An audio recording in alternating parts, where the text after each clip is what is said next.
বাবাজি এমন নবীর প্রতি দুরূদ পাঠ করেছেন যেই নবীকে আজ থেকে ১৫০০ বছর আগে ওই পবিত্র নগরী, বলে কোন পবিত্র নগরী?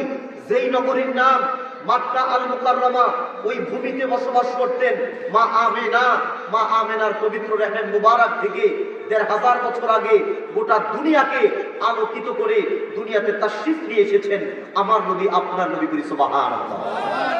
যেই নবীর পরে আজ অবধি এই পৃথিবীতে কোন প্রকারই নবী কিংবা রাসূল আসে নাই, অবশ্যই এখনো নাই, অবশ্যই কিয়ামত তক আসবে। এই আকীদার নাম আকীদায়ে খাতমে নবুওয়াত। আমাদের নবী শেষ নবী, নবীজির পরে কোন নবী আসবে? সেই নবীজির উপরে আল্লাহ পাক নাজিল করেছেন ৩০ পারা কোরআন। কত পারা কোরআন? ৩০ পারা। ওই কোরআনে সূরা রয়েছে ১১৪টি। কয়টি? ১১৪টি। একটা সূরার নাম ১১৪টার মধ্যে সূরাতুল আহজাব। করি সুবহানাল্লাহ। সূরার নাম কি?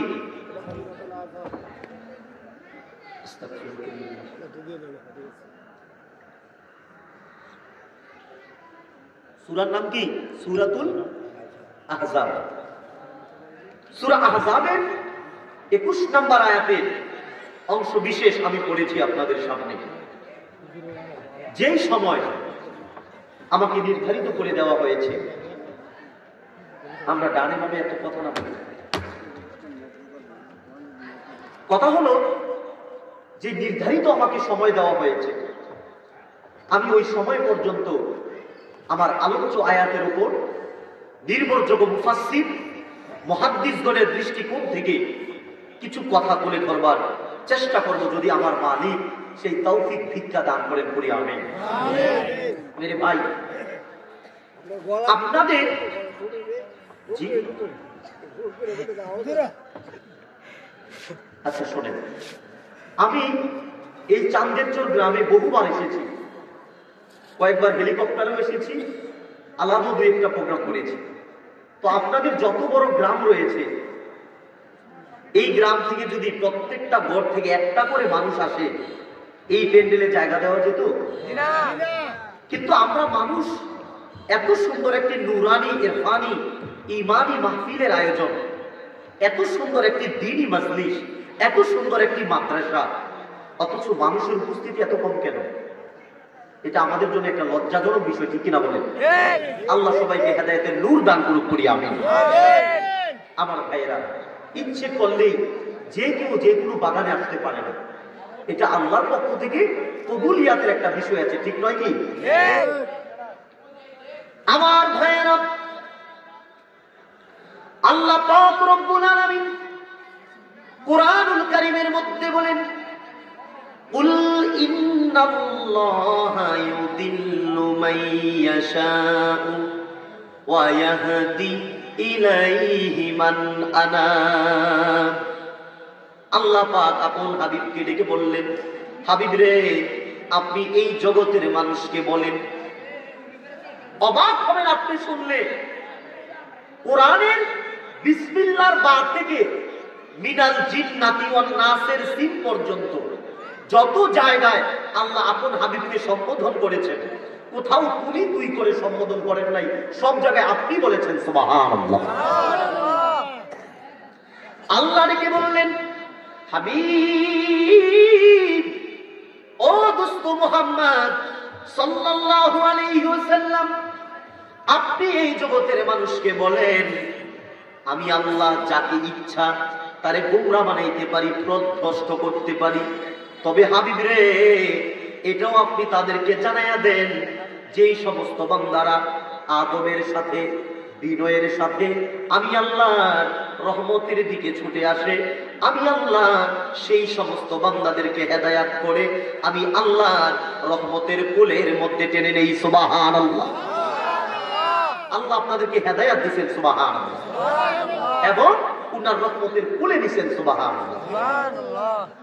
ওরে আমার ভাইয়েরা, জ্ঞান তাপসী উম্মত জননী আম্মা জান আয়েশা সিদ্দিকা রাদিয়াল্লাহু তাআলা আনহা বলেন, ওরে মানুষ, যখন তোমরা কোরআনের বাগানের মধ্যে বসে যাও, কোরআন চর্চা তোমরা করো।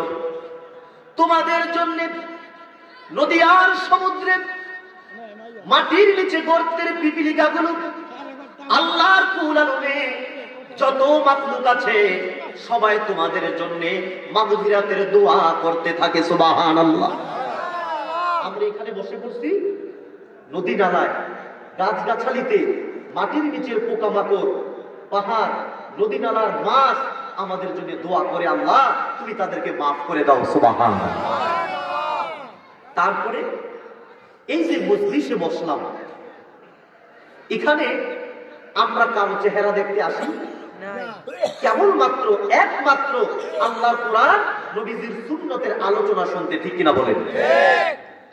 এখন আমরা যারা বসি বা শুনতে এসেছি, দুনিয়াবি কোনো স্বার্থ আছে? একমাত্র আখিরাত কামাই উদ্দেশ্য, ঠিক না? কোরআনকে ভালোবাসি, কোরআনের কথা শুনি। এখন মানুষকে ভালোবাসলে বিপরীতে ভালোবাসা পাওয়া যায়, আবার যদি কেউ বেশি ভালোবাসে বিপরীতে লাঞ্ছনা পায়, ঠিক কিনা বলেন? কিন্তু কোরআনকে ভালোবাসলে কোরআন শুধু ভালোবাসাই দিবে। সুবহানাল্লাহ।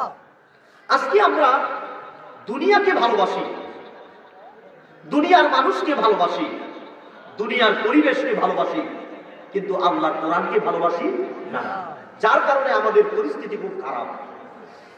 এখন কোরআনকে ভালোবাসলে কি হয়?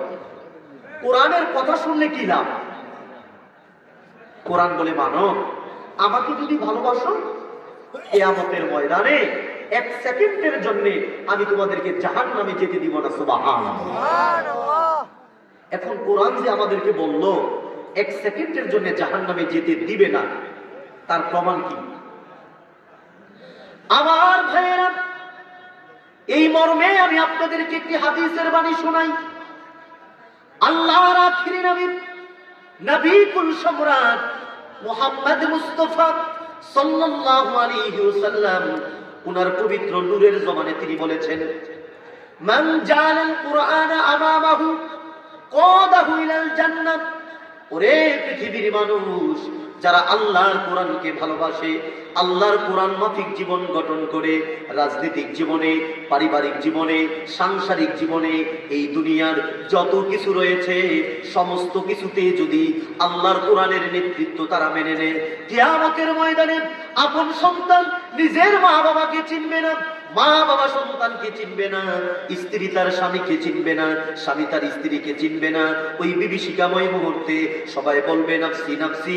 আমার ওই কোরআন মানুষগুলোকে নবীর সুপারিশের বিনিময়ে পথ দেখিয়ে দেখিয়ে আল্লাহর জান্নাতে নিয়ে যাবে। সুবহানাল্লাহ। আমরা আল্লাহর কোরআন মানতে চাই কি চাই না? ওরে আমার ভাই, যদি আল্লাহর কোরআন মানেন, আমার আলোচনাটা গভীর মনোযোগ দিয়ে মস্তিষ্কের মধ্যে ফিট করবে। এই আলোচনা অন্যান্য আলোচনার মতো নয়। ওরে বন্ধু, এই জীবনের অনেক নেয়ামতপূর্ণ সময় আমরা হারিয়ে ফেলেছি, আমরা অনেক বেশি রঙের ঘোড়া দৌড়ায় ফেলেছি। এ আমার ভাই, অত্যন্ত গভীর মনোযোগ আলোচনায় প্রবেশ করছি। আল্লাহর আখিরি নবী, নূরের নবীজি এই বাণীগুলো যদি এই জীবনের মধ্যে ফিট করতে পারি, খোদার কসম খেয়ে আমি অধম বলে যাই, কিয়ামতের ময়দানে আমরা যখন চলে যাব, আমার নবী আমাদের জন্য অপেক্ষা করবেন। অপেক্ষা করার পরে পুলসিরাতের পুল বিসলির আকারে পার করে উনার নুরানি বরকতের হাত দিয়া হাউজে কাউসারের পানি পান করে জান্নাতে পৌঁছে দিবেন। সুবহানাল্লাহ। এই জান্নাতে আমরা যেতে চাই কি চাই না? এবার আসুন সূরা আহজাবের 21 নম্বর আয়াতে আল্লাহ কি বলেছেন? আল্লাহ রেখে বললেন, লাকাদ কানা লাকুম ফি রাসূলিল্লাহি উসওয়াতুন হাসানা। আল্লাহ বলেন, ও পৃথিবীর মানুষ, নিশ্চয়ই নিশ্চিত তোমাদের জন্য রয়েছে রাসূলের মাঝে উত্তম আদর্শ। কি আদর্শ? উত্তম আদর্শ। নিশ্চয়ই নিশ্চিত তর্জমা খেয়াল করেন। আপনারা আমার পরিচয় অনেকে জানেন, আমি ডক্টর এনায়েতুল্লাহ আব্বাসী হুজুরের ছাত্র। আমি কোনো গান গল্প কিচ্ছা কাহিনী শোনাতে আসি নাই, আমি সরাসরি কিছু কথা বলবো। নিশ্চয়ই নিশ্চিত তোমাদের জন্য রয়েছে রাসূলের মাঝে উত্তম আদর্শ। কি আদর্শ? সবাই বলেন কি আদর্শ? উত্তম আদর্শ। এই আয়াতে কারিমার মধ্যে দুইটা কথা, কয়টা কথা? দুইটা। এই দুইটা কথা বলবো, আর আপনাকে বাড়ি নিয়ে যাওয়ার জন্য তিনটা শব্দ দিব। কয়টা শব্দ? দুইয়ে তিনে কত? এই পাঁচটা কথা মনে রাখবেন ইনশাআল্লাহ। ইনশাআল্লাহ। একটা কথা উসওয়াত, দুই নাম্বার কথা সুন্নাত। এক নাম্বার কথা উসওয়াত, দুই নাম্বার কথা সুন্নাত। এই দুইটা কথা আগে বুঝেন। উসওয়াত কি, সুন্নাত কি? জীবনভর শুনে আসলাম সুন্নত সুন্নত সুন্নত, কিন্তু বুঝি না, জানি না, মানি না। যদিও জানি, মানি না। ঠিক কিনা বলেন? এখন উসওয়াত কি আর সুন্নত কি? মুহাদ্দিসগণ বলেন এই শব্দ দুটি লফজে মুরাদেফ, সমর্থক শব্দ, একই অর্থ দেয়। এখন এটা কেমন অর্থ? উসওয়াত কাকে বলে, সুন্নাত কাকে বলে? মুহাদ্দিসগণ বলে মা সান্না রাসূলুল্লাহ সাল্লাল্লাহু আলাইহি ওয়াসাল্লাম ফাহিয়া সুন্নাহ। আমার নবী, আপনার নবী ১৫০০ বছর আগে যেই তরিকা শিক্ষা দিবেন, যেই রাস্তা শিক্ষা দিবেন, ওইটাই উসওয়াত, ওইটাই সুন্নাত। বলি সুবহানাল্লাহ। এখন মানব জীবনে সুন্নতের তরিকা ছাড়া চলার কোন রাস্তা নাই। আছে নাকি? না। নাই। আর যদি কেউ এই তরিকা বাদ দিয়া অন্য তরিকা নেয়, তাহলে তার মাকাম হবে জাহান্নাম। আর যদি সুন্নতের তরিকায় চলে, তার মাকাম হবে জান্নাত। সুবহানাল্লাহ। এখন আল হাক্কু মুররুন, হক কথা বড় তিতা হয়। ঠিক ঠিক। সুন্নতের কথা বলছি, জান্নাতে যাবে। এখন এই কথার সাথে যদি আমি একটা মর্ম কথা যোগ করি, আপনার মুখটা একটু কালো হবে। বলবো কি?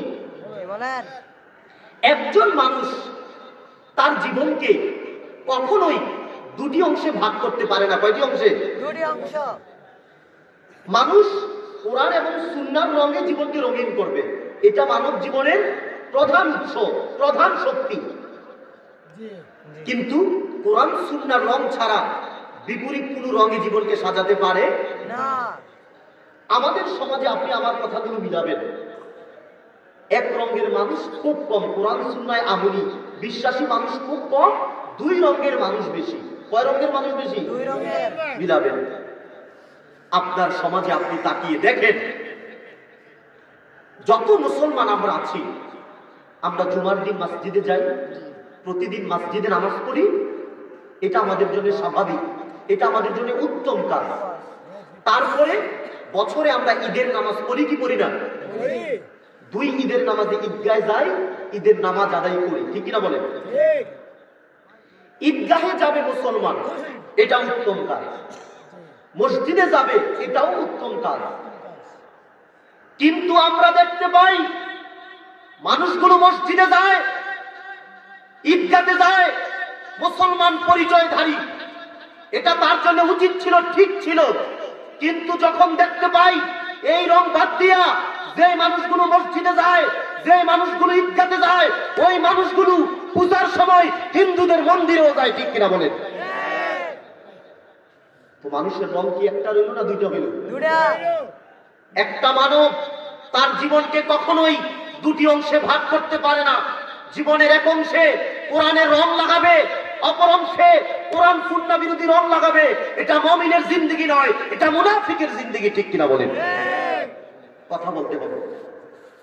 সেই লক্ষ্যে বিখ্যাত কবি গালেব কবিতার ভাষায় বলছেন, দু রঙি ছুড় দে এক রং হো যাও। তিনি বলছেন দুই রং ছাড়ো, এক রং ধরো। হয়তো মোমের মতো বলে মুমিন হও, নতুবা পাথরের মতো কাফের হও। কিছুক্ষণ ইসলামের স্লোগান, কিছুক্ষণ ইসলামী বিদ্বেষী স্লোগান, এটা মুমিনের জিন্দেগি নয়, এটা দিল্লির গোলামদের জিন্দেগি। ঠিক কিনা বলেন? এখন আপনি আপনার বিবেকটাকে প্রশ্ন করেন, মন তুই কোন পথে চলবি? উত্তর মিলে যাবে। শব্দ কয়টা? দুইটা। উসওয়াত, সুন্নাহ। সুন্নতের তরিকা ছাড়া সফলতা নাই। এখন এই দুইটা কথা আমি তুলে ধরছি, দুইটা কথার মর্ম কথা। এই কথাগুলো বাড়িতে নিয়ে যাবেন, মস্তিষ্কে ধরে রাখার চেষ্টা করবেন। সেই কথা কি? মনটারে জিজ্ঞাসা করি, ওরে মন, একটা সময় তুমি কোথায় ছিলা? ওরে মন, এখন তুমি কোথায় আছো? মন রে, আবার যখন বেলা ফুরিয়ে যাবে তুমি কোন পথে রওনা করবা? সেটা কি সুন্নতের তরিকা নাকি সুন্নতের বিপরীত তরিকা? কয়টা কথা? ওরে মন, দুইটা কথা তো উসওয়াত সুন্নাত। এই যে প্রশ্ন, যে কথা তিনটা মনে রাখবেন, সেই তিনটা বলছি। ওরে মন, তুমি কোথায় ছিলে? 1 নাম্বার। মন রে, এখন তুমি কোথায় আছো? 2 নাম্বার। 3 নাম্বার হলো, মন রে, বেলা যখন ফুরিয়ে যাবে তুমি কোন পথে রওনা করবা? কয়টা কথা? তিনটা। কই ছিলেন বলেন তো দেখি? আমাদের বাড়ি ছিল কই? জান্নাতে। কোথায়? আসছি দুনিয়াতে, আবার যাব কোথায়? জান্নাতে। এখন জান্নাতে যদি যেতে হয় সুন্নতের বিপরীত পথে চলে যাবেন নাকি সুন্নতের পথে চলবেন? সুন্নতের পথে। এটাই আমার কথা, শুধু এটাই বুঝাবো ইনশাআল্লাহ। আমার ভাইয়েরা, বাবারা, এই মজলিসের মধ্যে বেশিরভাগ আমি দেখতে পাচ্ছি আপনারা অধিক সংখ্যক মানুষ মুরব্বী। আপনাদের বুঝার জন্য আমি একটা উপমা দিচ্ছি। দুপুরবেলা সূর্যের আলোতে আপনারা দাঁড়াইছেন বা দাঁড়াইবেন। ছোটবেলা আমরা রৌদ্রের যে তাপ, রৌদ্রের যে ছায়া, ওটা দিয়ে আমরা কি করতাম? দৌড়াদৌড়ি করতাম। তারপরে দেখতাম কি আমাদের দেহের ছায়াও আমাদের সাথে দৌড়াদৌড়ি করতো। কি করতো না? এবার বুঝেন, ঠিক দুপুরবেলা, কোন বেলা? দুপুরবেলা আপনি সূর্যের আলোতে দাঁড়াবেন। দাঁড়ানোর পরে আপনি লক্ষ্য করে দেখবেন আপনার দেহটা ঠিক যতটুকু লম্বা, আপনার দেহের ছায়াটাও ঠিক ততটুকু লম্বা। এটা কোন সময়? দুপুরবেলা। আর যখন বিকেল বেলা হয়, মানুষের দেহটা যতটুকু লম্বা, তার দেহ থেকে তার দেহের ছায়াটা 3 গুণ বেশি লম্বা। এমনটা হয় কি হয় না? এখন মানুষ থেকে মানুষের ছায়া যখন বড় হয়, তখন একটা বার্তা আসে। কি বার্তা? বলে, মানব রে, বেলা ডুবতে শুরু করছে। ঠিক কিনা বলেন? ঠিক। মানে দুপুর গড়িয়ে সন্ধ্যা হচ্ছে। ওরে আমার ভাই, দুপুর বেলা চলে যায়, বিকাল বেলা চলে আসে। এটা হচ্ছে দুনিয়ার বেলা। আল্লাহ পাক রব্বুল আলামিন আমাদেরকে একটা হায়াতের বেলা দিছে। আমি জানি না এই মজলিসের মধ্যে যারা বসে আছেন তার বেলা জানি কখন ডুবে যায়। আসরের সূর্য ডুবে গিয়ে মাগরিবের রক্ত চলে আসে, আর মানব মণ্ডলী হায়াতের জিন্দেগি ফুরিয়ে আখিরাতের বেলা উদয় হয়। ঠিক কিনা বলেন? সেজন্য 3টা কথা মনে রাখবেন। এই দুনিয়াটা থাকার জায়গা নয়, ইচ্ছে করলেও কেউ থাকতে পারবেন না। পারবেন নাকি? দুনিয়া থাকার জায়গা নয়, ইচ্ছে করলেও থাকতে পারবো না।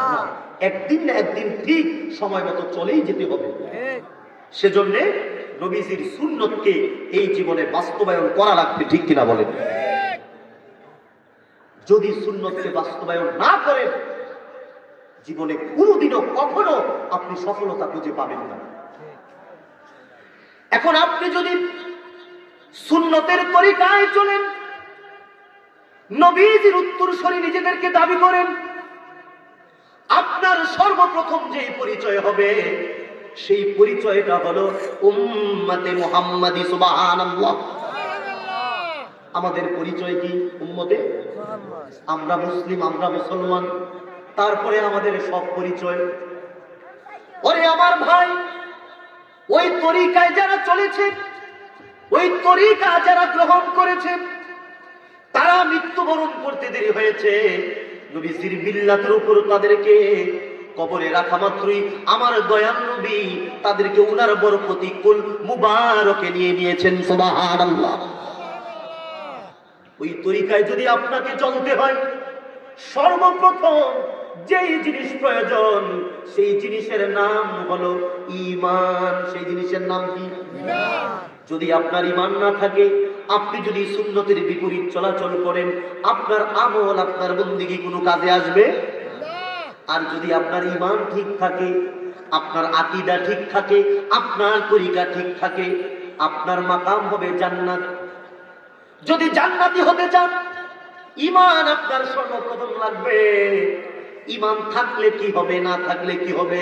ঈমান থাকলে আপনার কি দাম, ঈমান না থাকলে আপনার কি দাম? ছোট্ট একটা হাদিসের বরাত আমি আপনাদেরকে শোনাই।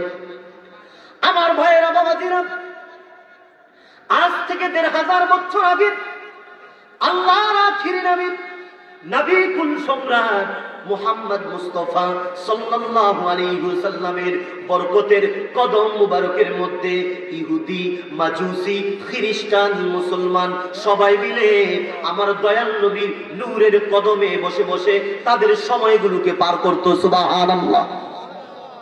ইহুদি, মাজুসি, খ্রিস্টান, মুসলমান, 4 দল। কয় দল? নবীজির কদমে বৈশা সময় পার করত। আমার ভাইয়েরা, সবচাইতে আরবের মানুষের নজর কেড়েছে যে বিষয়, সেই বিষয়টা হলো 4 দলীয় মানুষ বসে থাকতো নূর নবীর নূর কদমে বৈশা বৈশা আমার নবী, আপনার নবীজির বরকতের চেহারা মুবারক দেখতো। সুবহানাল্লাহ। কি দেখতো? নবীজি চেহারা মুবারক।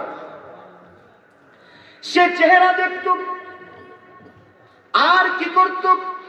নূরের নবীজি কখন কি বলেন সেগুলো তারা শ্রবণ করত। সবচাইতে আশ্চর্যের বিষয় যেটা হলো, একটা বাচ্চা যুবক ছেলে আমার নূরের নবীজির কদম থেকে কখনোই সরে যেতেন না। সুবহানাল্লাহ। নবীজির কদমে বৈশা বৈশা সময় কাটাইত। এখন নবীজি লক্ষ্য করছেন। কে লক্ষ্য করছেন? নবীজি সাল্লাল্লাহু আলাইহি ওয়াসাল্লাম। তিনি লক্ষ্য করলেন এই যুবকটা নবীজির কদম থেকে যায় না। এইভাবে কিছুদিন সময় পার হতে লাগলো। আমার ভাইয়েরা, আল্লাহর আখিরি নবী তিনি মসজিদের ভিতরে চলে যান। ওই যুবক এসে আমার মায়ার নবীজি পবিত্র কদম মুবারকের জুতা মুবারকটাকে হাতের মধ্যে নিয়ে তার বুকের সঙ্গে চাপ দিয়া ধরে রাখেন। সুবহানাল্লাহ। নবীজির জুতা মুবারক, আল্লাহু আকবার। শুধু জুতাটাকে বুকের সঙ্গে জড়িয়ে ধরে রাখেন তাই নয়, জুতার মধ্যে যদি বিন্দু পরিমাণ ধুলা লেগে থাকে, ওই ধুলাগুলোকে তার গায়ের জামা দিয়া সাফ করে। সুবহানাল্লাহ। কত ভাগ্যবান যুবক! আমার ভাইয়েরা, বাবাজিরা, রহমতের নবী ওযু মুবারক করবেন। ওযুর পানিগুলো ওই যুবকটা আমার নবীজিকে এনে দিতেন। সুবহানাল্লাহ। যুবকটা মুসলমানের সন্তান ছিল না, যুবকটা ছিল ইহুদি ধর্মের বালক। কোন ধর্মের? ইহুদি ধর্মের। এভাবে বেশ কিছুদিন নবীজির খেদমতে সে সময় দিছে। সুবহানাল্লাহ। হঠাৎ করে একদিন সালাতুল আসর নামাজের পরে আল্লাহর নবী সাহাবীদেরকে উদ্দেশ্য করে বললেন, ও আমার সাহাবীরা, যে যুবকটা আমার খেদমত করত, আমার জুতাগুলোকে তার বুকের সঙ্গে জড়িয়ে ধরে রাখত, জুতার ধুলাগুলোকে সাফাই করত, ওযুর পানিগুলো এগিয়ে পিছিয়ে দিত, সেই যুবকটা কই? তার কি হয়েছে আমাকে বলো। বেশ কিছুদিন পার হয়ে যায়, তাকে আমি কেন দেখি না? সাহাবীরা ডেকে বলল, ইয়া রাসূলুল্লাহ, ইয়া হাবিবাল্লাহ, ও গো নবীজি, যেই যুবক আপনি রাসূলের খেদমত করত, সেই যুবকটা অসুস্থতার কারণে আপনি রাসূলের খেদমত করতে আসতে পারে না। কিসের কারণে? অসুস্থতার কারণে। আমার ভাইয়েরা, বাবাজিরা, বন্ধুরা, আপনারা সবাই জানেন আমার নবী তিনি বড় দয়ার নবী, বড় মায়ার নবী। সালাতুল আসর নামাজের পরে একদল সাহাবীর কাফেলা নিয়ে ওই যুবকের বাড়ির দিকে রওনা করেছেন যুবকটাকে দেখার জন্য। আল্লাহু আকবার। নবীজি যুবকের বাড়িতে যাচ্ছেন। ওই যুবকের বাবা ইহুদি ধর্মের অনেক বড় আলেম, মাহের যোগ্য ব্যক্তি, তাওরাতের ইলম রাখত। সে দেখছে নবীজি তাদের বাড়িতে যাচ্ছেন। সন্তানকে ডেকে বলল, সন্তান, যে নবীজির খেদমত তুমি করতা ওই নবীজি আমাদের বাড়িতে আসতেছে। সুবহানাল্লাহ। যুবকটা অসুস্থতার কারণে শুয়ে ছিল বিছানার মধ্যে। যখন জানতে পারছে নবীজি তাদের বাড়িতে, সে আর শুয়ে থাকলো না, বসে পড়ছে। সুবহানাল্লাহ। শোয়া থেকে বৈশা সে কি শিক্ষা দিছে? আদব। কি শিক্ষা দিছে? আদব। যার মধ্যে আদব নাই নবীজির ক্ষেত্রে, মনে রাখবেন তার মধ্যে ঈমান নাই। ঠিক কিনা বলেন? আদব সবচেয়ে বড় জিনিস। নবীজির ক্ষেত্রে আদব প্রদর্শন করছেন যুবক। এটা তো দুনিয়ার মানুষের আদব। আপনারা কি জানেন জিবরিল যখন নূর নবীর নূর কদমে ওহী নিয়ে আসতেন, আয়েশা নামাজের শুরুতে বসতেন, বৈশা তার হাতগুলোকে নবীজির উরু মুবারকে রাইখা মস্তক নত করে বসে থাকতেন চুপচাপ। তারপরে ওহীর বাণী শোনাইতেন। এটা ছিল নবীজির ক্ষেত্রে জিবরিলের আদব। সুবহানাল্লাহ। আর ইহুদির বাচ্চা যুবক নবীজির ক্ষেত্রে আদব প্রদর্শন করছেন, শোয়া থেকে বসে পড়ছেন। সুবহানাল্লাহ। আমার ভাইয়েরা, বাবারা, আল্লাহর আখিরি নবী, নবী কুল সম্রাট ওই যুবকের ঘরের ভিতরে প্রবেশ করলো। ঘরের ভিতরে প্রবেশ করার পরে ওই যুবকটা আমার মায়ার নবীর চেহারার দিকে তাকায় আছে। একবার সে নবীজির চেহারার দিকে তাকায়, আরেকবার যুবক তার বাবার চেহারার দিকে তাকায়, আরেকবার যুবক আল্লাহর আকাশের দিকে তাকায়। আল্লাহু আকবার। আমার নবীজিকে বললেন, যুবক রে, তুমি ভালো করে শুনে নাও। তুমি আমি রাসূলের বেশ কিছুদিন খেদমত করেছো, সব কিছু ঠিক আছে, তবে কাল কিয়ামতের ময়দানে আমি নবী তোমাকে কোনো উপকার করতে পারবো না। কি করতে পারবো না? এই কথা কেন বলছেন? কারণ যুবকটা ছিল ইহুদি, তার সিনার মধ্যে ঈমান নাই। এখন ঈমান না থাকলে যত আমল আপনি করেন কোনো কাজে আসবে? আমার কথাই সেটা, ঈমান থাকলে কি হবে, না থাকলে কি হবে, বুঝেন? নবীজি বললেন, যুবক, আমি তোমাকে কোনো উপকার করতে পারবো না। এই কথা শোনার পরে যুবকের কান্না আরো বেড়ে গেল। পাশেই বসা ছিল যুবকের ইহুদি ধর্মের পিতা। তিনি বুঝতে পারলেন আমার সন্তান মনে হয় এই জমিনের মধ্যে আর বেশি সময় জীবিত থাকবে না, সে দুনিয়ার মায়া ত্যাগ করে আল্লাহর ডাকে সাড়া দিবে। সে বুঝতে পারার পরে তার সন্তানকে ডেকে বলল, ওরে আমার কলিজার টুকরা সন্তান, তোমাকে আমি বাবা হিসাবে বলি, তুমি আমার দিকে তাকায়ও না, আল্লাহর আকাশের দিকেও তাকায়ও না। আতে আবুল কাসিম সাল্লাল্লাহু আলাইহি ওয়াসাল্লাম, জলদি করে রে যুবক, মুহাম্মদুর রাসূলুল্লাহ সাল্লাল্লাহু আলাইহি ওয়াসাল্লামের হাতের মধ্যে হাত রেখে তুমি কালিমা পড়ে ঈমান আনয়ন করে নাও। সুবহানাল্লাহ। বাবার মুখ থেকে এই কথা শুনতে দেরি হইল। আর ইহুদির বাচ্চা যুবক সে আমার নবীকে ডেকে বলল, ওগো নবীজি, হাতি ইয়াদাক উবাইউকা ইয়া রাসূলুল্লাহ, হুজুর গো, আপনার নূরের হাতটা বাড়ায়া দেন আর আমারে পড়ায়া দেন লা ইলাহা ইল্লাল্লাহ মুহাম্মাদুর রাসূলুল্লাহ সাল্লাল্লাহু আলাইহি ওয়াসাল্লাম। যুবকটা ঈমান আনছে। কি আনছে? ঈমান ছিল না নবী কোনো উপকার করবে না। ঈমান আনার পরে কি হয় শোনেন। ওরে ভাইরা, ঈমান আনার পরে সালাতুল মাগরিবের সময় হয়ে গেল। হযরতে বেলাল মসজিদে নববী শরীফের মধ্যে সালাতুল মাগরিবের আযান দিয়া দিলেন। তারপর জামাতের সময় হয়েছে, নবীজি ইমামতিতে দাঁড়িয়ে গেছেন। সুবহানাল্লাহ। এখন নামাজ চলতেছে, নামাজ পড়া শেষ, কে যেন এসে নবীজির পবিত্র কর্ণ মুবারকে খবর পৌঁছে দিল, ওগো নবীজি, সালাতুল আসর নামাজের পরে যে যুবকটা আপনার হাতের মধ্যে হাত রাইখা কালিমা পড়ে ঈমান এনেছিল, ওগো নবী, ওই যুবকটা এই দুনিয়ার বাড়ি থেকে আল্লাহর ডাকে সাড়া দিচ্ছে। ঈমান আনার আগে নবী বলছিল আমি কোনো উপকার করব না।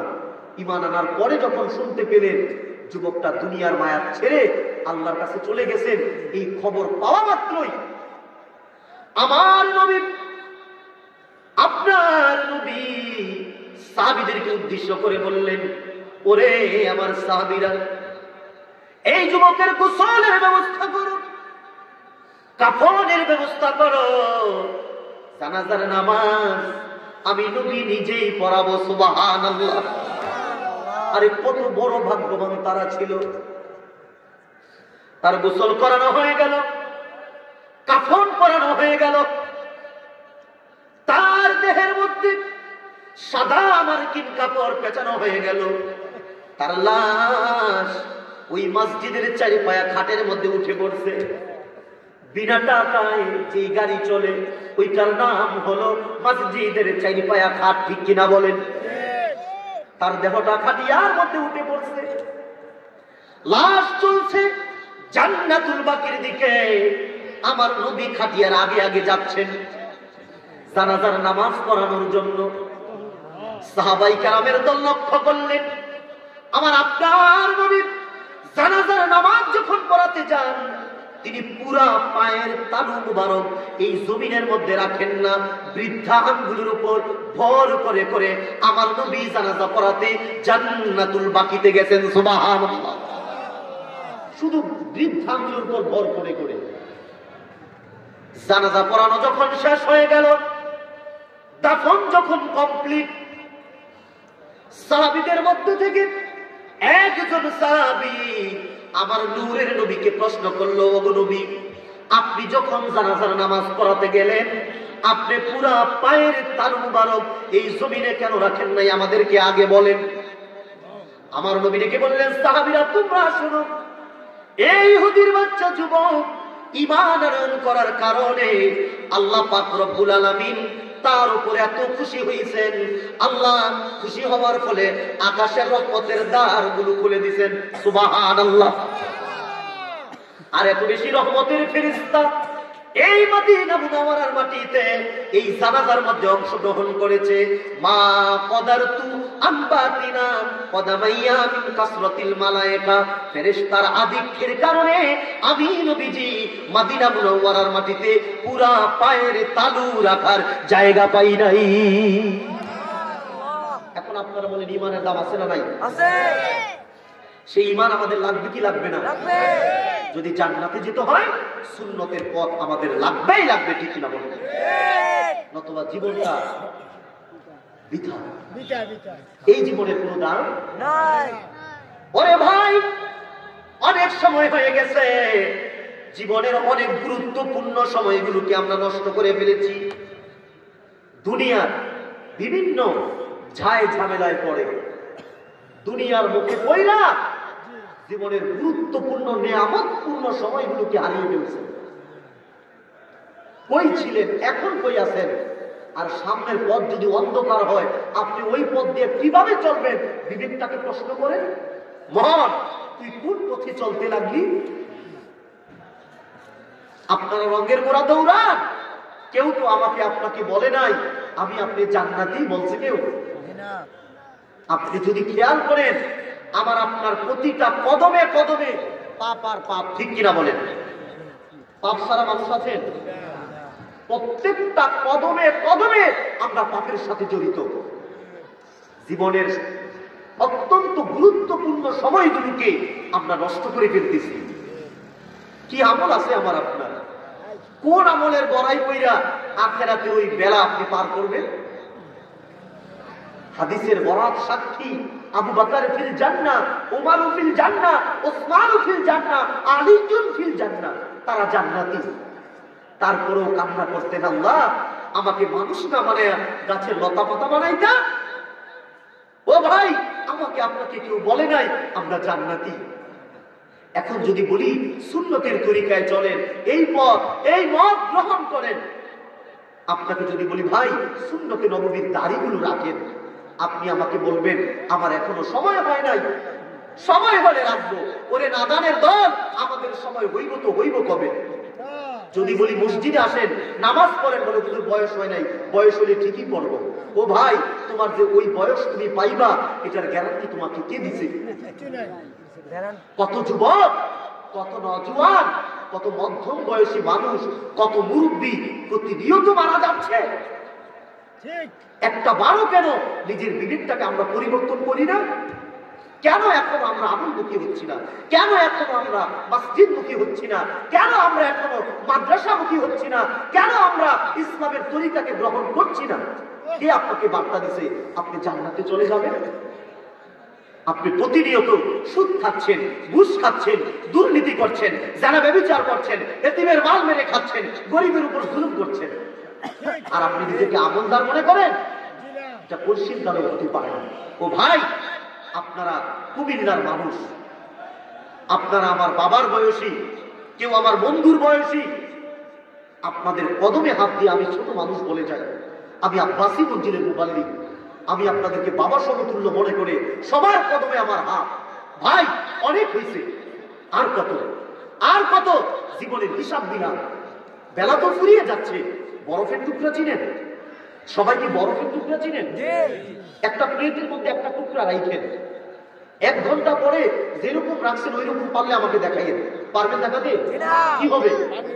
পানি হয়ে যাবে।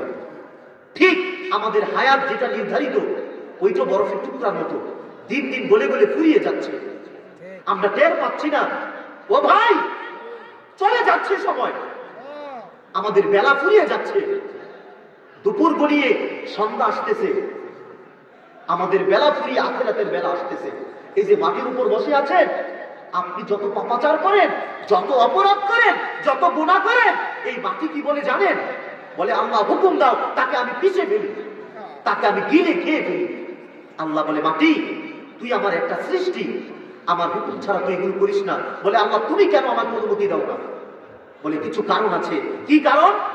বলে এখনো এই জমিনের মধ্যে এমন কিছু সাদা দাড়িওয়ালা মুরব্বী মানুষ আছে যারা তাহাজ্জুদের সময় চোখের পানি ছেড়ে আমি আল্লাহর কুদরতি কদমে সেজদা দেন, তাদের কারণে তোকে আমি হুকুম দেই না। বলে আর কেন? বলে কিছু শিশু বাচ্চা আছে, তার দিক তাকাইলে এই নাফরমানদের জন্য আমার বড় মায়া হয়, যার কারণে তাদেরকে আমি আযাব দেই না। ওরে ভাই, বুক ফুলাইয়া মাটির উপর দিয়ে হাঁটি, হাঁটি কি হাঁটি না? মানুষের উপর অত্যাচার অবিচার করি কি করি না? পা ফেলে ফেলে হেঁটে হেঁটে গুনার কাছে যাই কি যাই না? এই মাটি বলে মানব, যতই ফুলাইয়া ফাটাইয়া হাঁটো না কেন, মনে রাখবা বেলা শেষে দিন ফুরালে আমার বুকেই তোমাকে আসতে হবে। তারপরে সূর্য দেখছেন? সূর্য, এই সূর্য বার্তা দেয় মানব, আজকে আমি তোর জীবনে উদয় হয়েছি, আগামীকাল নাও হতে পারি। ও মানুষ, আগামীকাল যে সূর্যটা দেখবেন এটার কোনো গ্যারান্টি ভাই। অনেক হয়েছে, একটু আমরা সময়গুলোকে কাজে লাগাবো, পারবো ইনশাআল্লাহ। আল্লাহ সবাইকে কবুল করুক, করি আমিন। সুন্নতের তরিকায় চলবেন তো ইনশাআল্লাহ? আমার ভাইয়েরা, বন্ধুরা, যারা সুন্নতের তরিকায় চলে তাদের জীবনটা শোনায় সোহাগা। আল্লাহর হাবিবের সুন্নতে মুতাহহারা, সুন্নতে মুআত্তারা, সুগন্ধিময় যে সুন্নত, এই জীবনে যারা বাস্তবায়ন করেছে তাদের জীবনে তারা সফলতার ছোঁয়া পেয়েছে। যারা এখন পর্যন্ত আল্লাহর হাবিবের সুন্নতকে এই জীবনে সাজাতে পারে নাই, তারা সফলতার ছোঁয়া এখনো পায় নাই। ঠিক কিনা বলেন? এখন আমরা এই আয়োজন করলাম, এই মসজিদ সাজাইলাম, এই মাহফিলের ব্যবস্থা করলাম, এই মাহফিল থেকে আমরা ওয়াদা করব, প্রতিজ্ঞা করব, আল্লাহ আমরা আমাদের জীবনকে সুন্নতের পথে সাজাবো। ঠিক কিনা বলেন? সাজাতে চাই কি চাই না? কারা কারা চাই? দুটো হাত উঁচু করাই, নারে তাকবীর। এই আমার নবীজির রিসালাতের স্লোগান দিব, পারবো ইনশাআল্লাহ? আল্লাহর ওয়াহদানিয়াতের স্লোগান দিব, পারবো ইনশাআল্লাহ? জবানটা দিছে কে? জবান দিয়ে কথা বলার শক্তি যিনি দান করেন তিনি কে? নারায়ে তাকবীর, নারায়ে রিসালাত, নারায়ে রিসালাত। আজকের মাহফিলটা আল্লাহ আপনি কবুল করেন, করি আমিন। এখন আমরা মানুষ, মানুষ মাত্রই জীবনে ভুল হতে পারে, ওই ভুলটাকেই আমরা সংশোধন করে আমাদেরকে জান্নাতের মেহমান বানাবো ইনশাআল্লাহ। আখিরাতের প্রতি ভয় আছে, জাহান্নামের প্রতি ভয় আছে, আল্লাহর প্রতি তাকওয়া আছে। যদি থেকে থাকে সুন্নতের বিপরীতে চলার কোনো সুযোগ নাই। ভাই, দুনিয়াকে ছাড়তে হবে কি হবে না? হবে। মালাকুল মউতের থাবায় পড়তে হবে কি হবে না? হবে। মালাকুল মউতের থাবাটা যেন তেন থাবা না, ভয়ানক কিনা? ভয়ানক। ছোট্ট একটা উপমা। ঈসা নবী আলাইহিস সালাতু ওয়াস সালামের নাম শুনেছেন? তিনি তার জাতির কাছে, তার কওমের কাছে দ্বীনের দাওয়াত দিচ্ছিলেন। কিসের দাওয়াত? তো উনার জাতিরা একটু পাগল টাইপের ছিল, সত্য কথা মানতে নারাজ ছিল, একটু উগ্র মেজাজ। তো তিনি বললেন, আমি তো সত্য দিনের দাওয়াত দিচ্ছি, তোমরা মানো না কেন? তারা বলল, আমরা মানব না, তবে মানতে পারি শর্ত একটা। কয়টা? আপনি মৃত মানুষকে জীবিত করে দেখাবেন। কি মানুষকে? জীবিত। এই কথা বলার পরে তিনারা কি করছেন? তিনি একটা পুরাতন কবরে গেছেন। যাওয়ার পরে ওর মেরে বললেন, ইয়া আব্দুল্লাহ, ওরে আল্লাহর বান্দা, কুম বিইذনিল্লাহ, আল্লাহ হুকুমে দাঁড়াও। সুবহানাল্লাহ। সুবহানাল্লাহ। কবর থেকে যা দাঁড়াইছেন একজন মৃত মানুষ, সুঠাম দেহের নজওয়ান টকবগে যুবক। যিনি কবর থেকে দাঁড়াইছেন তিনি সাধারণ কোন পরিবারের ছেলে ছিল না, তিনি ছিলেন নবী পরিবারের সন্তান। সুবহানাল্লাহ। সুবহানাল্লাহ। কবর থেকে দাঁড়ানোর পরে তার পরিস্থিতি কি হয়েছে? ঈসা নবী ডেকে বললেন, পৃথিবীর মানুষ শোনো, কবর থেকে যিনি দাঁড়ালেন তিনি ছিলেন নূহ নবীর সন্তান, উনার নাম হযরত শাম। আল্লাহু আকবার। তিনি কবর থেকে দাঁড়ানোর পরে আমি লক্ষ্য করে তাকায়া দেখি সে থরথর করে কাঁপতেছে। আমি বললাম, শাম, আপনি এভাবে কাঁপেন কেন?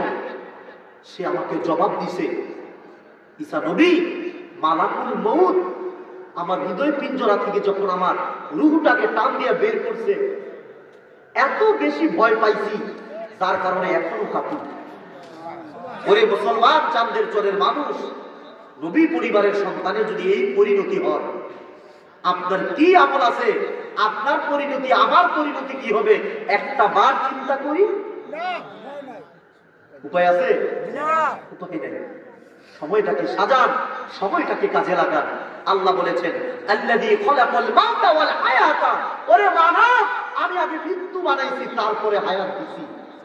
তুমি আব্দুল করিম কত বছর বাঁচবা, আব্দুর রাহিম তুমি কতদিন দুনিয়াতে থাকবা, এটা আমি নির্ধারণ করছি।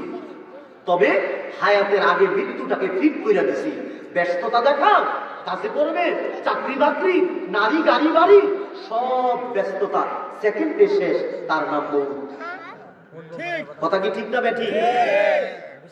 মৃত্যু আসলে ব্যস্ততা থাকবে? মনে করেন আমি ওয়াজ করতেছি, এখন আমার মৃত্যু হইলে আমি ওয়াজ করতে পারবো? আমার ওয়াজ খতম। আপনি গাড়ি চালাচ্ছেন, গাড়ি চালানো খতম। আপনি বাড়ি বানাচ্ছেন, বাড়ি বানানো খতম। বিদেশ যাবেন, বিদেশের ফ্লাইট বন্ধ, আপনার বিদেশ যাওয়া ক্যান্সেল। গায়ে হলুদের অনুষ্ঠান, মৃত্যু হয়েছে, সব শেষ, তার নাম মউত। আপনি ক্ষমতা দেখান, অর্থ আছে, পয়সা আছে, সবকিছু এক নিমিষে শেষ করে দেয়, তার নাম মালাকুল মউত। ও ভাই, ওটার কাছে সবাইকে ধরা দিতে হবে। সেজন্য আমার একটাই কথা, দুনিয়া থাকার জায়গা নয়, ইচ্ছে করলেও থাকতে পারবেন না। কারণ এই দুনিয়া শুধু স্বার্থপর। আপনার বাবাকে থাকতে দেয় নাই, আপনার দাদাকে থাকতে দেয় নাই, আপনার সম্মানিত মাকে থাকতে দেয় নাই, আপনার আত্মীয় স্বজন প্রতিবেশী সবাইকে এই মাটি কেড়ে নিছে, আপনাকেও ঠিক সময় মতো নিয়ে নেবে।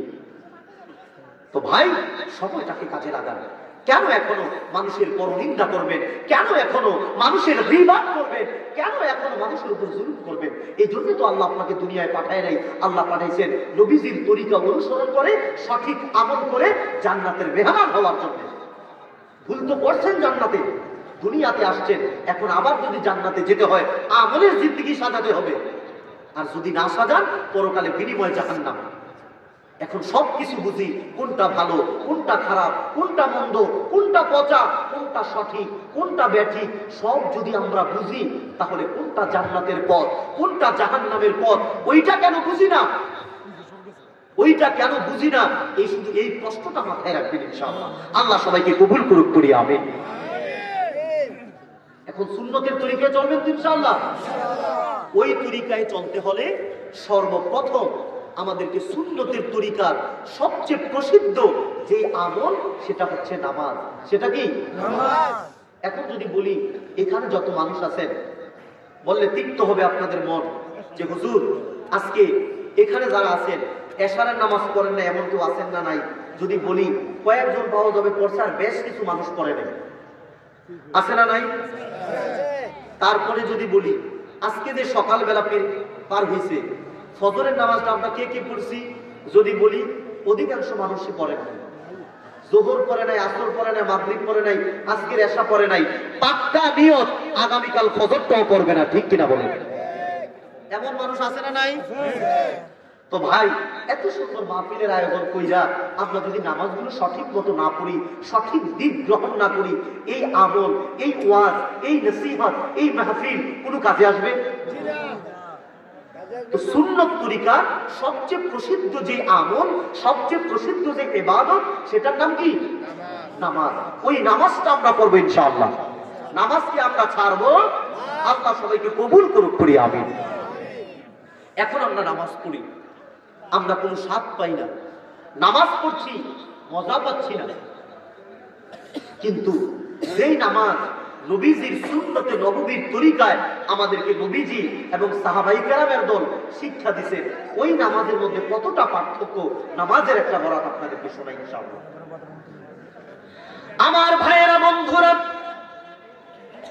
আল্লাহর আখির নবী, নবী কুল সম্রাট মুহাম্মদ মুস্তাফা সাল্লাল্লাহু আলাইহি ওয়াসাল্লাম একদল সাহাবীর কাফেলা লইয়া যুদ্ধের ময়দানে গিয়েছিল। কিসের ময়দানে? সবাই বলেন কিসের ময়দানে? যুদ্ধের ময়দানে যাওয়ার পরে আল্লাহর নবীর প্রিয় ভাজন সাহাবীরা কাফেরদের সঙ্গে ওই ময়দানের মধ্যে যুদ্ধ করেই চলেছেন। হঠাৎ করে অদূরে আল্লাহর নবীজি একজন সাহাবী সে তাকায়া দেখে নবীজিকে কাফেররা মারার জন্য তীর প্রস্তুত করতেছে। নাউজুবিল্লাহ। কাকে মারবে? নবীজির দিকে। এখন নবীর সাহাবীরা ওই মজলিসের মধ্যে উপস্থিত, সাহাবীরা থাকতে নবীজির গায়ে তীর লাগতে পারে?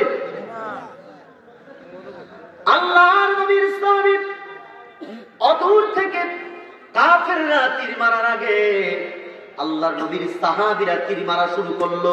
সুবহানাল্লাহ। নবীর সাহাবীরা তীর মারছে। এখন আপনারা বলেন তো দেখি, নবীর সাহাবীদের নিশানা, উনাদের টার্গেট কি মিস হইতে পারে? না। পরিচিত কালেও হতে পারে না।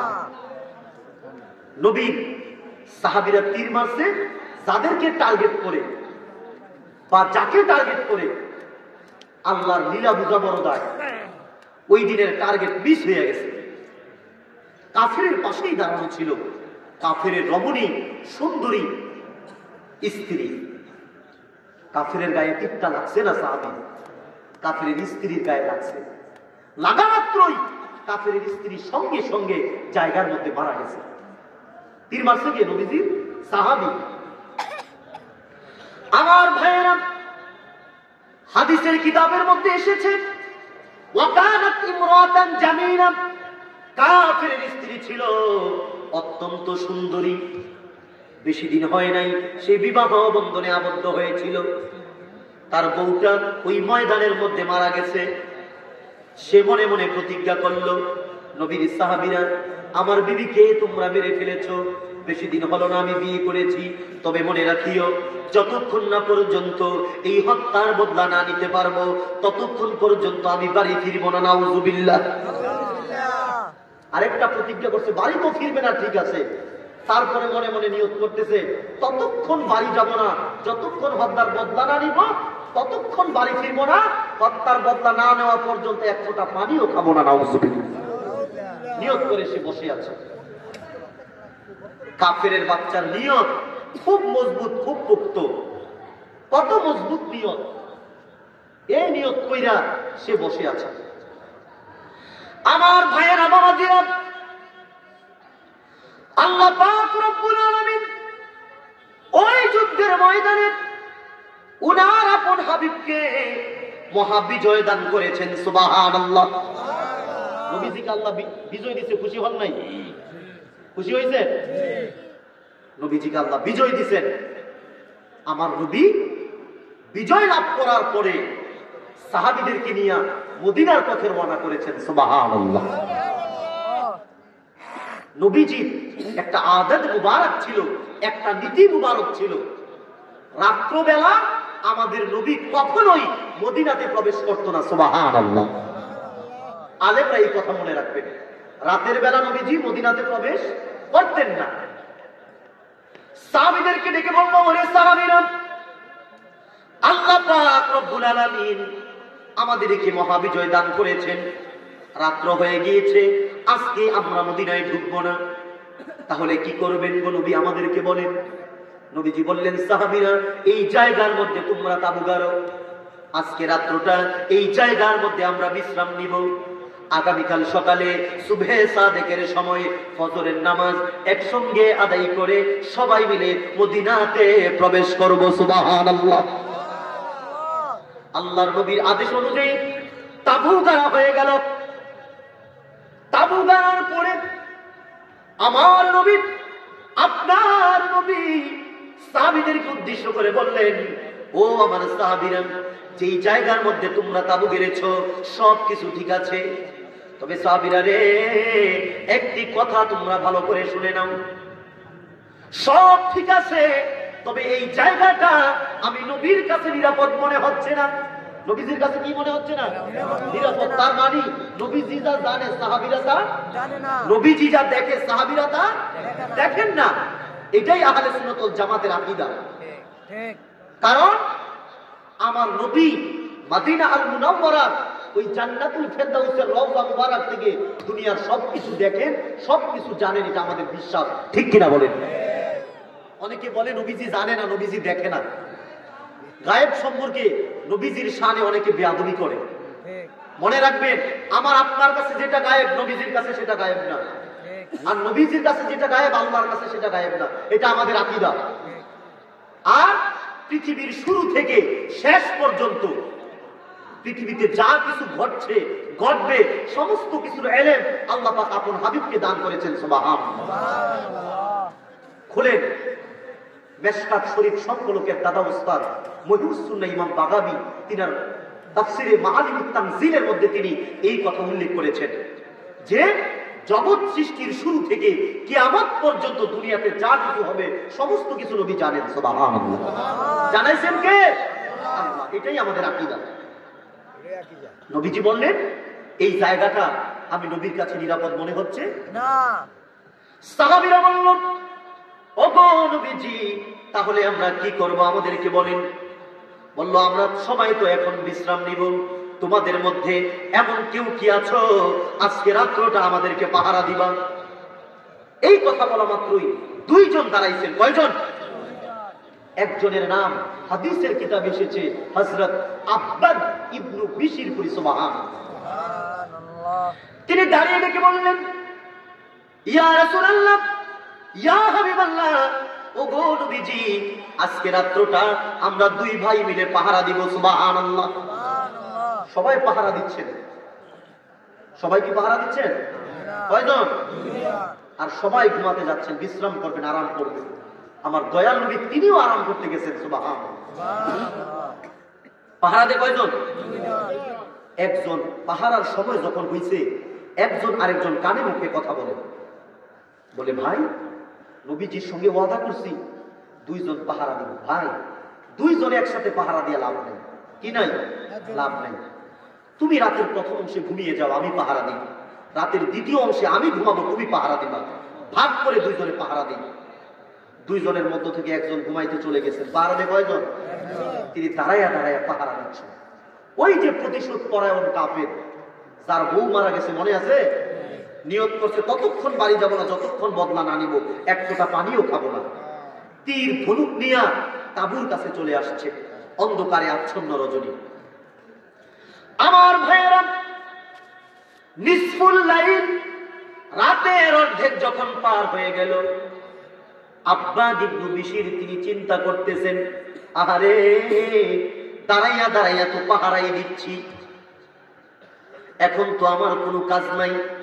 রাত্র যেহেতু গভীর হয়ে গিয়েছে, আমার সাহাবী ভাইকেও ডাক দেওয়ার কোনো দরকার নাই, আমি নিজেই পাহারা দিব। সুবহানাল্লাহ। আর কি করব? আল্লাহকে রাজি খুশি করতে যেহেতু সুযোগ আছে, সময় আছে, আমি তাহাজ্জুদের নামাজ পড়ব। সুবহানাল্লাহ। খোলা আকাশের নিচে, জমিনের উপরে আল্লাহর নবীর সাহাবী তিনি নামাজের মধ্যে দাঁড়িয়ে গেলেন। কণ্ঠ ছেড়ে তিনি তিলাওয়াত করতে লাগলেন। আল্লাহ পাক রব্বুল আলামিন তাকে এত সুন্দর কণ্ঠ দান করেছিল রে বন্ধু, আকাশ বাতাসকে মুখরিত করে গোটা মদিনার জমিনের মধ্যে তার কণ্ঠের তিলাওয়াতের আওয়াজ ছড়াচ্ছিল। সুবহানাল্লাহ। কাফের ফাঁক খুঁজে, ফন্দি খুঁজে কোন দিক থেকে তীর মারা যায়। অন্ধকারে আচ্ছন্ন রজনী, কোনো কিছু দেখা যায় না। আব্বাদ ইবনে বিশিরের কোরআনের তিলাওয়াতের আওয়াজ কাফেরের কানে আসলো। আসার পর একটু চমকে উঠলো।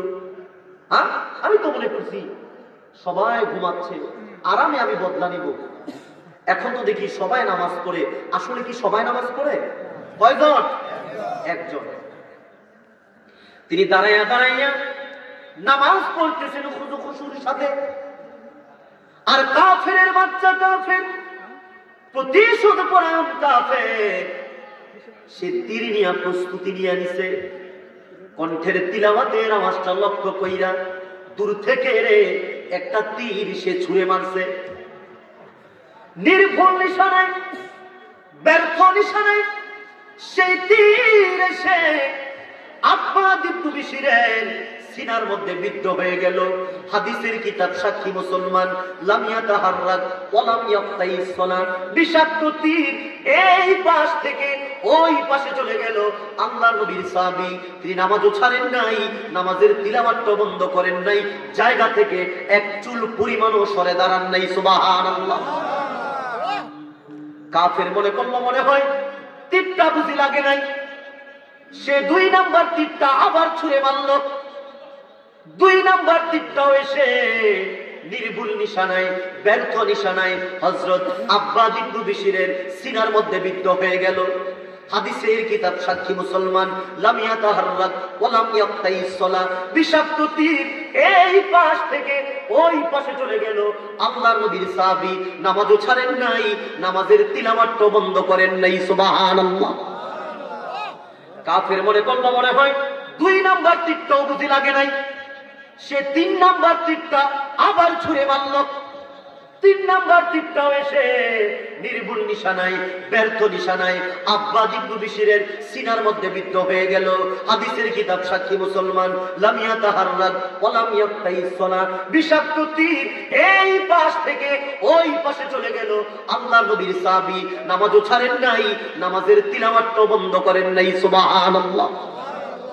তিনি নামাজের শুরুতে বসে আছেন, তাসবিহগুলো পাঠ করিয়া 2 দিকে সালাম ফিরাইয়া ওই যে ওয়াদাবদ্ধ যে সাহাবী পাহারা দেওয়ার কথা ছিল তাকে ডেকে বলল, ভাই তুমি জলদি জাগো, আমার আর মনে হয় বেশি সময় বাকি নাই। সাহাবী তিনি জেগে উঠলেন, বাকি সাহাবীরা জেগে উঠলেন। শোরগোল করে গেল। আমার নবী, আল্লাহর আখির নবী, নবী কুল সম্রাট মুহাম্মদ মুস্তাফা সাল্লাল্লাহু আলাইহি ওয়াসাল্লাম আরামের জায়গা থেকে উঠে এসে তাকাইয়া দেখে রে হযরত আব্বাদ নামাজের শুরুতে বসে আছেন, তার সিনার মধ্যে 3টা তীর বিদ্ধ হয়ে আছে। সাহাবীরা তাকে প্রশ্ন করলো, ওরে আব্বাদ, প্রথম তীরটা যখন তোমার সিনার মধ্যে লাগলো, তুমি তো নামাজ ছেড়ে আমাদেরকে ডাকতে পারতা। যদি আমাদেরকে ডাকতা, বাকি 2টা তীর তুমি আব্বাদের সিনার মধ্যে তো লাগতো না, কেন আমাদেরকে ডাকো নাই তুমি বলো? আব্বাদ ডেকে বললেন, আল্লাহি রাব্বিল কাবা, কাবার মালিক আল্লাহর কসম খেয়ে বলি, খোলা আকাশের নিচে এই জমিনের উপরে মুহাম্মদুর রাসূলুল্লাহ সাল্লাল্লাহু আলাইহি ওয়াসাল্লামের নূরানি কদম মুবারকের সামনে রাত্র গভীর নিশীথে নামাজ পড়ে আমি এত মজা পাচ্ছিলাম। 3টা তীর এই পাশ থেকে ওই পাশে চলে গেছে, একটুও ব্যথা বেদনা পাই নাই। সুবহানাল্লাহ। এই ছিল সুন্নত তরিকার নামাজ। আর আপনি নামাজ পড়েন, একটা ব্যাংক যদি লাভ দেয় আপনিও লাভ দেন, সাথে ইমাম সাহেবও লাভ দেয়, ঠিক কিনা বলেন? ওরে আমার ভাই, সুন্নতের আমল করেন, যার মধ্যে সুন্নতের আমল নাই তার ঈমান আমলের কোনো ঠিক নাই, ঠিক কিনা বলেন? আপনি দুনিয়ার উত্তর মেরু থেকে দক্ষিণ মেরু, পূর্ব থেকে পশ্চিম, এই পৃথিবী যেখানে আপনি তাকাবেন না কেন সব জায়গার মধ্যে সুন্নতের আমল বাদ দিয়া তারা সুন্নতের বিপরীত আমল চালু করেছে, ঠিক কিনা বলেন?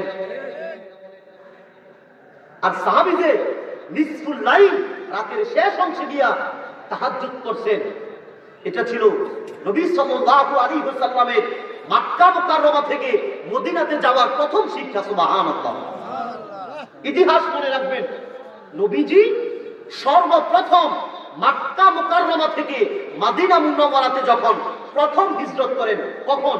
প্রথম হিজরত জগতের মানুষকে চারটা জিনিস শিক্ষা দিতে। কয়টা? এক, আফসুস সালাম, মানুষকে সালাম দেওয়া। দুই নাম্বার, আতঈমুত তাআম, মানুষকে খাবার খাওয়ানো। ওয়াসিলুল আরহাম, আত্মীয়তার সম্পর্ককে মজবুত করা। ওয়াসাল্লু বিল লাইল ওয়ান নাসু নিয়াম, মানুষ যখন ঘুমাবে রাতের নিশিতে নামাজ আদায় করা।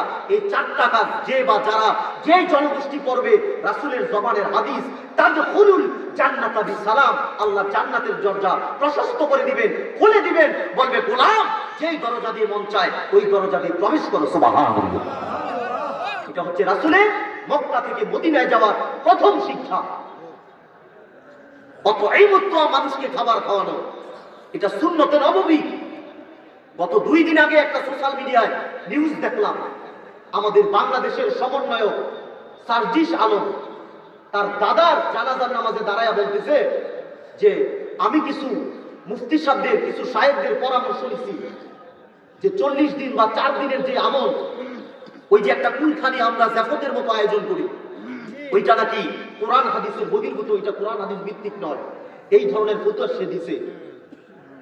যে মুফতিদের ফতোয়া শুই না, তারা এই ছোট ছোট ছেলেগুলো, সমন্বয়গুলো কথা বলছে, তারা যাদের ফতোয়া শুনে ওই ফতোয়া মানুষকে জাহান্নামে নিয়ে যায়। মনে রাখবেন, ইচ্ছে করলে আপনি আমাকে খাওয়াতে পারবেন না, আমি আপনাকে আমার বাড়িতে নিয়ে খাওয়াতে পারবো না।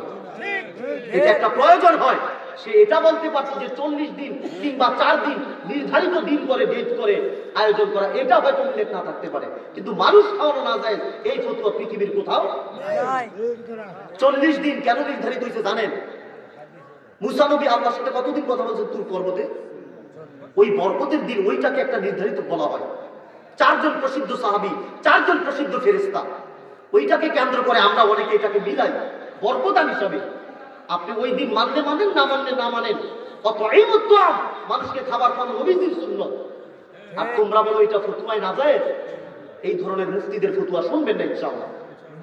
তারপরে আমি আপনাদেরকে কিছু সতর্ক বার্তা এখন শুনিয়ে যাই। যেই কথাগুলো বললাম সুন্নতের বিষয়ের উপরে, নবীজির তরিকতের উপরে, নবীজির তরিকার উপরে, আমাকে সহ আপনাদের সবাইকে আমলের জিন্দেগি গঠন করার তৌফিক দান করুক করি আমিন। শ্রদ্ধেয় সম্মানিত সুধী, আমরা একটা ক্লান্তিময় সময় এখন বাঙালি পার করছি। বাংলাদেশ বর্তমানে স্থির না, বাংলাদেশ নিয়ে বড় শখ আঁকা হইতেছে। দেশ কোন দিকে আমরা এখন এটা জানি না, তবে হ্যাঁ, এই দেশ একমাত্র কেবলমাত্র ইসলামপন্থীদের হাতেই সব সময় স্থির থাকবে। তাছাড়া যেই দলই আসুক না কেন আমাদেরকে ধোঁকা দিবে। নতুবা গণতন্ত্রের মূল কনসেপ্ট হচ্ছে যেই দেশের মানুষ সবচেয়ে বেশি যেটাকে বলবে সেটাকেই গণতন্ত্র মেনে নেবে। আমাদের মুসলমানদের দাবি ছিল, আমাদের দাবি দেওয়া ছিল বাংলাদেশ 95% মুসলমানের দেশ। এই দেশের মধ্যে কাদিয়ানীদেরকে রাষ্ট্রীয়ভাবে অমুসলিম ঘোষণা করার দাবি ছিল মুসলমানের। আওয়ামী লীগ এসেছে, বিএনপি এসেছে, এরশাদ সরকার এসেছিল, ওই কেউ তো আমাদের দাবি আদায় করে নাই। নবীজি সাল্লাল্লাহু আলাইহি ওয়াসাল্লামের আরশচুম্বী মর্যাদার শানের বিরুদ্ধে তারা বক্তব্য দেয়। তারা নবীজিকে শেষ নবী মানে না, তারা নিজেদেরকে নবী দাবি করে। নাউযুবিল্লাহ। যারা নিজেদেরকে নবী দাবি করে, আল্লাহর আকাশের নিচে জমিনের উপর বেঁচে থাকার তাদের অধিকার আছে? এক বাক্যে এক জবাব এক কথা, তারা কাফের। তারা কি? যারা নবীজিকে শেষ নবী মানবে না তারা কি? কাফের। আমাদের দাবি কেউ আদায় করে নাই, সবাই আমাদেরকে ধোঁকা দিছে। জেলখানার মধ্যে বছরের পর বছর ওলামায়ে কেরামকে বন্দী করে রাখছে, আমাদের উপর জুলুম করছে, অত্যাচার করছে, অবিচার করছে। 10 খুন 20 খুনের আসামি হাতে পড়া থাকে, কোনো গেল থাকে না, করা থাকে না, রশি থাকে না। আর ওলামায়ে কেরামের কমরে রশি বাইন্দা জেলখানার মধ্যে হাজিরা দিতে নিয়ে গেছে, ঠিক কিনা বলেন? আমাদের উপর কম জুলুম হয় নাই। আপনারা সোচ্চার হন, সজাগ হন। যুবকদেরকে বলছি, আপনারা যদি একত্রিত হয়ে, আমরা যদি এই সমাজের মধ্যে ইসলাম প্রতিষ্ঠার ক্ষেত্রে নবীজির সুন্নতের দ্বীনকে উদ্দীন করার লক্ষ্যে একত্রিত হয়ে যাই, মনে রাখবেন বাংলার আকাশে অচিরেই কালেমার পতাকা উড়বেই উড়বে, ঠিক কিনা বলেন? আমরা একত্রিত হয়ে যাবো ইনশাআল্লাহ। ইনশাআল্লাহ। দলাদলি করার আর আমাদের সময় নাই। ঠিক কে সুন্নি, কে কওমি, কে আলিয়া, এগুলো নিয়ে বিভেদ করেন না। ঠিক বর্তমানে অনেকে টুপি নিয়ে বিভেদ করে, করে কি করে না? করে।